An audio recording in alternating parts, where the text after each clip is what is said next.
Baik, materi yang akan saya bawakan yaitu dasar-dasar kebijakan kesehatan. Nah, di sini ada definisi, peran dan fungsi, karakteristik, ruang lingkup, tingkatan, kajian hasil, bentuk, pendekatan, dan komponen. Definisi, analisis adalah memecahkan atau menguraikan sesuatu unit menjadi berbagai unit terkecil menurut Arahap. Kemudian kebijakan adalah langkah tindakan yang secara sengaja dilakukan oleh seseorang unsur atau sejumlah unsur berkenaan dengan adanya masalah atau persoalan yang dihadapi, menurut Anderson. Menurut WHO dan Undang-Undang Nomor 9, kesehatan adalah keadaan sejahtera sempurna dari fisik, mental, dan sosial yang tidak hanya terbatas dari berbagai penyakit atau kelemahan. Peran dan fungsi analisis kebijakan kesehatan. Adanya analisis kebijakan kesehatan akan memberikan keputusan yang fokus pada masalah yang akan diselesaikan. Adanya analisis kebijakan kesehatan, pemerintah mampu memberikan jenis tindakan kebijakan apakah yang tepat untuk menyelesaikan suatu masalah. Analisis kebijakan kesehatan mampu menganalisis multidisiplin ilmu. Kemudian memberikan kepastian dengan memberikan kebijakan atau keputusan yang sesuai atas suatu masalah yang awalnya tidak pasti.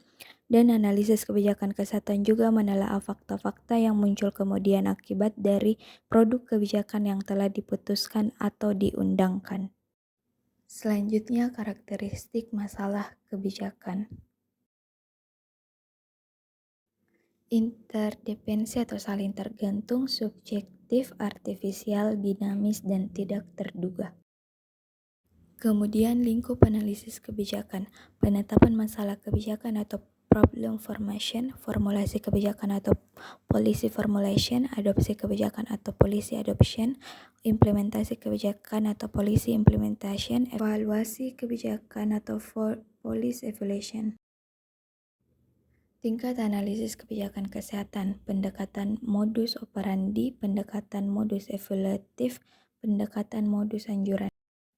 Selanjutnya, kajian hasil analisis kebijakan. Yang pertama ada masalah kebijakan, masa depan kebijakan, aksi kebijakan, hasil kebijakan, dan kinerja kebijakan. Bentuk analisis kebijakan prospektif, analisis kebijakan retrospektif, analisis kebijakan terpadu. Kemudian pendekatan analisis kebijakan. Yang pertama adalah pendekatan empiris, pendekatan evaluatif, dan pendekatan normatif.